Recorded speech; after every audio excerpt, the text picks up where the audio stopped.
Another episode that sees Colter in the race against the clock, but the clock is ticking in Season 1 and we are now already over a quarter of the way through the first season of Tracker. Welcome back guys to Fog Entertainment here to review Season 1 Episode 4 of Tracker. This one was called Mount Shasta and we are now 4 episodes in to a 13 episode season, and the first 4 episodes have absolutely flew in. I know it's only 40-minute episodes and it's one sort of story among each episode, but still it's going at a good pace. I enjoy that. I think it's going a little bit too quick though. I do feel like some of the episodes, by the time you're truly getting into them, by the time you're interested in the storyline, you're interested in the new characters, before you know it, the ending credits are there and you're thinking, what the heck just happened? And it is a little bit hard to get connected to characters when you know that they ain't going to be there next time. It's like every other episode you're having to get introduced to a new batch, and it takes a little bit of time to get used to. Fortunately though, we do have a core group of characters, and the core group of characters are pretty good. Some are better than others, of course. Big fan of Colter, big fan of Reenie. Bobby's okay. I'm not a big fan of Thelma and Teddy, but hey, you cannot like everyone. So, episode 4 was Colter trying to track down a missing boy. Colter races against the clock to find the missing teenage son of Reenie's close friend Erika. So, straight away, we dive right into the case. There's no filler here in the opening couple of minutes. We get right into the case. We meet with Erika, who of course is Reenie's friend.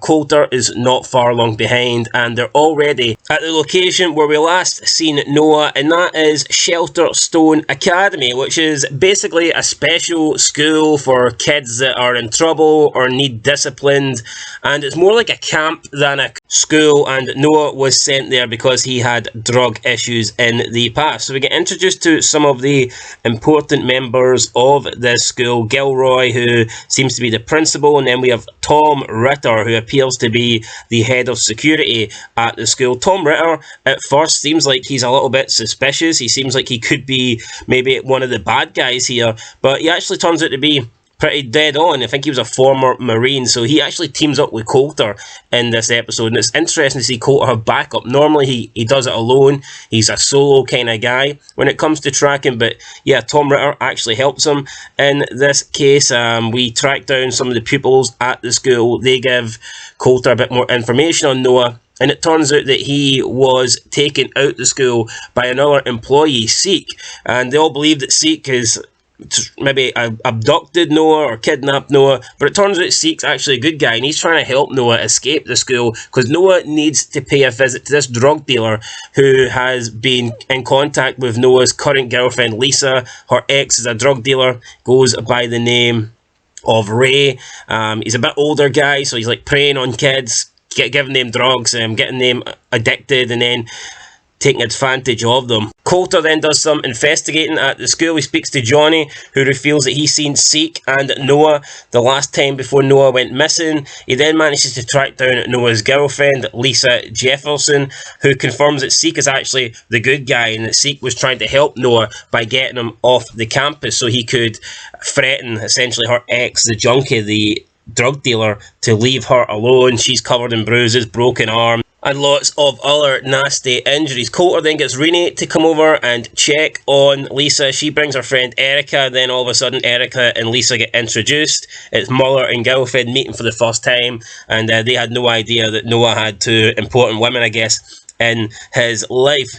We have a scene where Colter goes to this like biker gang where Ray works as a doorman, and it's a pretty cool location. Lots of bikes at the front. He speaks to one of the guys and he says, well, you know, you've got to give me the information I need on Ray or else it's going to be trouble for you and everybody inside, with one phone call to the police. So he gets some information on Ray and the fact that they know that Seek and Noah did come to this bar last night, and then Ray chased them down in his car.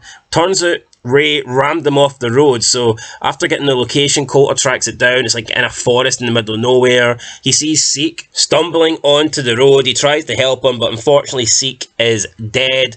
Colter then goes into the forest and he notices a car that's been rammed off the road. There's footprints, and he determines that Ray is now chasing down Noah. There's movement behind him. There's a flashlight, Colter tells this person to come out before I shoot, and it's Tom Ritter. So we thought it was maybe Ray. It's actually Tom. He explains to Colter that he wants to help and that he tracked him down after seeing his vehicle come in this direction. And he says that he's military, former military. I think he had like 2 deployments in the Marines. Anyway, he assures Colter that he will not slow him down, but the entire time you just imagine that Ritter is going to turn on Colter.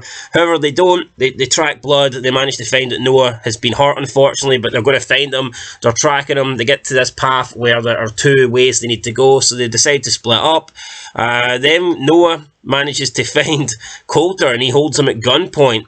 But Colter explains who he is. He talks about his mother, Erika, and he talks about Reenie. And it turns out that Noah knows Reenie. Colter tells Noah about some of the traits that Reenie has. And then, obviously, as soon as Colter told him that she's never wrong, or she thinks she's never wrong, and Noah obviously knew that he was telling the truth, because there's only one person that describes, and of course that is Reenie. Colter tries to get Noah out of there, but unfortunately we hear gunshots. Turns out Ritter has been shot, so Colter tries to patch him up, and he phones in help to come and get Ritter. He's attempting to get Noah out, take a break for some water, and then all of a sudden Ray appears. Ray isn't going to let them escape. Colter tries to talk him down, but Ray isn't having it. Noah makes a break for it. Ray tries shooting at Noah, and this gives Colter an opportunity to take Ray down. One shot, takes him out, then goes over, kicks his gun away, and then I think he knocks him unconscious as well. So Ray has been taken out the game at this point. We then see Colter get Noah back onto the road where the emergency services have arrived. Erika's there, Trini's there, we get Reenie's there, sorry, we get a big happy reunion. Colter then asks Reenie was she worried about him. She's adamant that she wasn't, but he finally gets her to admit that she might have been a tiny bit concerned about his well-being and safety. And the chemistry here between these two is like off the charts. Why they just don't get together, I'm not too sure, but the show maybe doesn't want to go in that direction, or maybe they're saving it. But yeah, we get the happy reunion. My issue is, though, we don't really get much of a conclusion. We find Tom Ritter gets fined, so we find that Ritter's doing okay. Ray gets found unconscious. Now, we don't find out whether he goes to jail or what happens to him. We know that Seek, unfortunately, is dead, but Ray's the guy that killed Seek. Ray's the guy that was, beating up these kids, getting them addicted on drugs. He tried to kill Noah. I'm sure he tried to kill Ritter as well, shot him. Probably would have tried to kill Colter too, but we just get no real conclusion here to what happens, the fate of Ray. So, and I feel like that happens quite a lot in these tracker episodes. It's like the endings feel very rushed, and it does feel like you're being shortchanged at time, which is pretty annoying. Colter then goes and pays a visit to Noah. I think he gives him something that his father gave him back in the day, and he basically says, you're a good kid. And we then have a final confrontation between Colter and Gilroy. Gilroy is like the principal of the school. Colter admits that he got it wrong, that the school's actually a good place, and him and Gilroy leave on good terms. Reenie cannot believe that Colter is admitting that he got something wrong, because that's something that she would probably never do. So again, we end there with pretty good chemistry. And just before the episode goes off the air, Thelma and Teddy inform Colter of a new job that they've got for him, and I believe it's in the Big Apple. So that's how the episode ends, with Colter obviously getting assigned a new job. We see him driving off. So yeah, I enjoyed the episode. I thought it was very good, but again, the only issue I have is the pacing towards the end. It feels like they have to rush the ending of each episode, and you're not really getting the full conclusion of the story. Like, what happened to Ray? Is Ritter going to be okay? Does Noah get a happy ending? We know that he's living in that camp. How's his relationship with Erika? What's happening with Lisa? Like, these new characters that they introduce in the episode, you feel like they don't have time to flesh them out, and they don't really give you a proper conclusion to their story.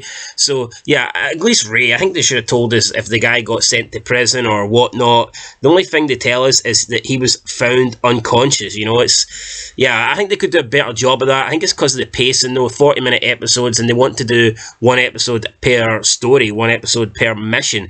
I think they could easily, especially this one, they could have stretched this one out to 2 episodes. I see no reason why they couldn't. And also, there was no mention of Colter and his family and his brother and the backstory on what happened to his father in this episode. And again, it's probably because the episode is only 40 minutes and they're rushing, and they probably just don't feel like they have the time to implement that backstory. So for me, if you just put one, if like what this story here, this could have been split between episodes 4 and 5, and there that would give you more time, and you could add in Colter's past, you could add in his brother Russell, you could have, fleshed out more of the story. We could have found out what happened to Ray. We could have built up characters like Seek and Ritter a bit more, and therefore we care when they die or they get shot. It just feels very, very rushed. I like it, but I think it could do with, even if they're not going to flesh it out to be more than one episode per like story, at least maybe make the episodes a bit longer. Because like I said, they're only 40 minutes, and it's hard to basically tell a full story in 40 minutes. Anyway, guys, I thought it was a good episode. It was pretty decent. Is it the best episode so far? I don't know if I'd go that far, but I would say I'll give it a 7 out of 10. I thought it was good. Probably my favourite episode since the premiere. I thought the story in this one was interesting.